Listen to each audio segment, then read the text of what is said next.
What's up, guys? In this video we're going to be installing these Maxpeedingrods T6 coilovers on my 1993 LS400.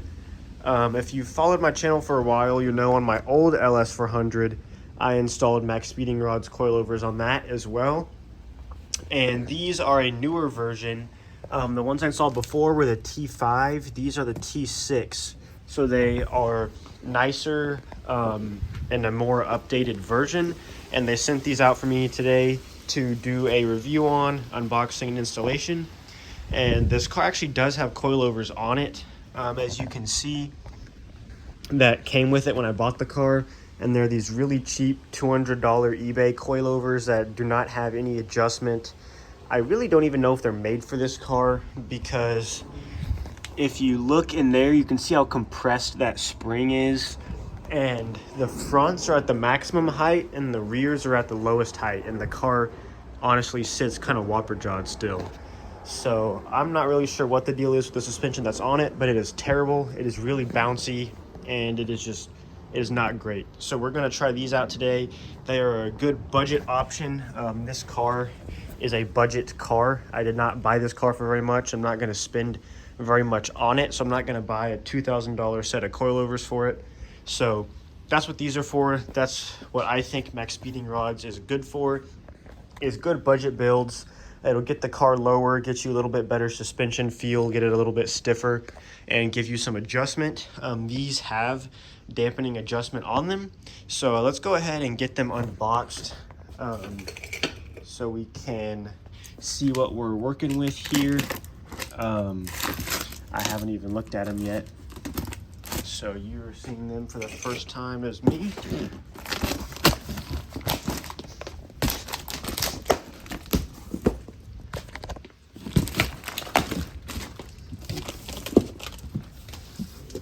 Oh, look at that. It comes with a badge. That's new. My old ones did not come with that. That's pretty cool, actually. So there's that. And then here are the Allen keys and Maxpeedingrods branded spanner wrenches to adjust the height. Look at that, they're blue. So these are packaged a lot better than the last set I got. Like this foam does a lot better job. Let's see. Don't know if this is a front or rear. I'll show you this top part here. It has the dampening adjustment knob here, and you can see it says soft and hard, and you just twist it there to adjust the dampening. I'm probably going to run them on max stiff because my exhaust hangs pretty low and I do not want it scraping. But yeah, I'm going to go ahead and get these all unboxed, and then I'll probably start with doing the installation on the rear first. So there's no indication which ones are the front and rears, but looking on the springs, this one has a 10 as the last digit and this has an 8. So I'm assuming these are 10 kilogram springs and these are 8. I don't know if kilogram was the right unit there, but anyways, you can see the length of the springs are different, but I know I want the 10, the stiffer springs on the front and the softer springs on the rear. So I'm going to take the rear coilover that's in there out and compare the length with it and see if I can get it low enough with these, which I think might be the fronts, because I'm pretty sure on my last set of Maxpeedingrods coilovers and what it says on the website, they have them softer in the front and stiffer in the rear, which I don't really know why. That's backwards. It should be stiffer in the front and softer in the rear for an LS400. So I'm gonna go ahead and jack the car up, take the wheel off, and see what we're working with here, and show you how to get the rears off at least. So the rear seats are removed, so now we can get to these bolts up here that hold in the top of the coilover. To remove the rear seat, you'll see there's a clip right here. So just reach under the seat here and rip up, and you'll just pull the bottom of the seat off. That comes off easy. And then you'll have a bolt here, a bolt here, and then two in the same spot on the other side to get this back off, Once you get those bolts off, you kind of lift up on the seat like this and pull it out. It'll come off of the hooks that it's hanging on, and then you'll just kind of peel back this sound deadening here, and that's how you get to those bolts there. I believe that those are 10 millimeters, maybe they're 12, but I'm gonna go ahead and take off the bolt there to get the bottom of this out, and then I'll just loosen the top bolts, and then it should be pretty easy to just pry the suspension down and then take the coilover out from up there. And then I'll measure it against these ones to see how the ride height compares, and then we will slap these in and see how it looks. So the old rear coilover is out. It was super easy, just a 14 millimeter bolt. Wait, no, not 14. This is 19. And then 14 millimeter bolts on top, like that. Just had to reach in there with a ratchet and get them out. Pretty easy. And then just drop it down and it fell right out. And here's the length comparison to the one that I want to put in the rear with the softer spring. And it looks about right. That's maybe a little bit less than an inch lower. And I think that's about what I want to go for. Because I do want to lower the front maybe like half an inch. And it kind of sat with a rake like this anyways. So I think that should even it out pretty good. So I'm going to go ahead and throw both of the rears in, and then we will get started on the front. So here's what it looks like with the wheel on. That is definitely not going to work. It is super close. It is probably going to rub at that height. And if I have the seats and people in the back, or like wheels in the back, it's going to be weighed down. So I'm going to raise that up at least another ½ inch, and hopefully we should be good there. And I'll just match it on the other coilover and we should be good to go. So I got the rear all finished up and the seats were put back in. That was an annoying process to do to get those back in, but they're back in. I adjusted the ride height twice, and that's about what I decided on. I assume it'll settle just a little bit and go a little bit lower, but I want to have room to have people in the car and for it to squat a little bit, because I'll carry tires in the back. That'll weigh it down, and I often will have 4 people in this car, so it'll weigh it down a little bit. And you can see it compared to the front there. So it is getting a little bit late, so I'm going to hit the hay and then I'll get up tomorrow and finish the front of them.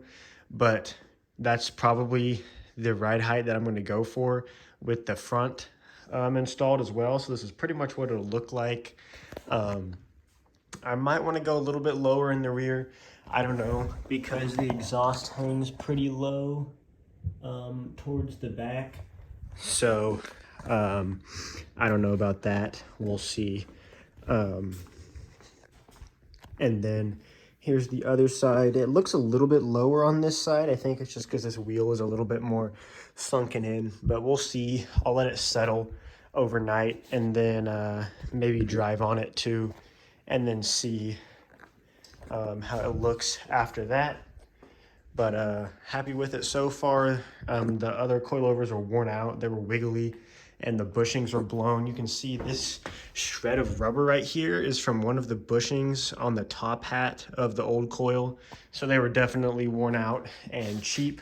So I'm excited to see how it drives with these on. But I'll go ahead and catch you whenever I take the fronts off to go ahead and get those done.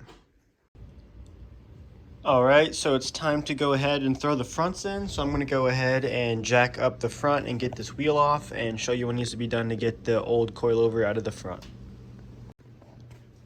So to get the front strut out, it's pretty easy. You'll just take out the bolt and nut that is down here, and then you'll have to pull this little pin out of the crown nut that is on the upper control arm. And you want to hit this part with a hammer to get this to pop out.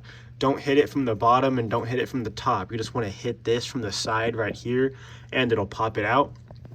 And then we'll have the coilover that's in here. And then you just got the 15 millimeter bolts on the top and you just loosen those. And then you just got to maneuver this out of there somehow. And then we'll be good to measure the length and put in the new ones.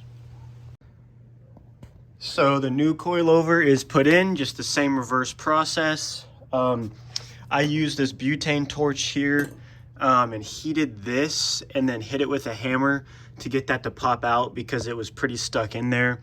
And then to get the old one out and the new coilover in, I just used this breaker bar and I pried it in here like this, and I stepped on it with one foot and then kind of had to maneuver it around with my other hand. So that was a little challenging, but everything is in there. It's all solid and good to go. Everything's tightened down. You can see here's your dampening adjustment up at the top. So I'm gonna go ahead and get that wheel on and see where the height sits, and if it's where I like it, I'll go ahead and slap in the other side. So it is too high compared to the rear, so I'm gonna go ahead and jack it back up and lower it down a little bit more. So all 4 coilovers are now installed. That side went a lot smoother than the other one, obviously, because I had known how to do it. But I got the ride height pretty much dialed in. It's pretty much even on the front and rear. If the front settles a little bit more than I want it to, then probably we'll have to raise it up a little bit. But I mean, other than that, it is looking about perfect. It's just slightly lower than how I had it before, which is pretty much exactly what I was going for. So that is pretty much it for this video. If you have any questions, please feel free to leave them in the comment section down below. And I'm going to drive on them for a few months, and then I'll make a review video on how they handle and the durability and whatnot there. But I'm pretty impressed with the quality. For the price, you can't really beat it. It's a great budget option. You get full adjustability of preload height separate from the preload, and then also dampening. So I would recommend them for the price so far, but I haven't driven on them yet, so I'm going to give it a couple months to drive on them, and then I'll make a drive update video.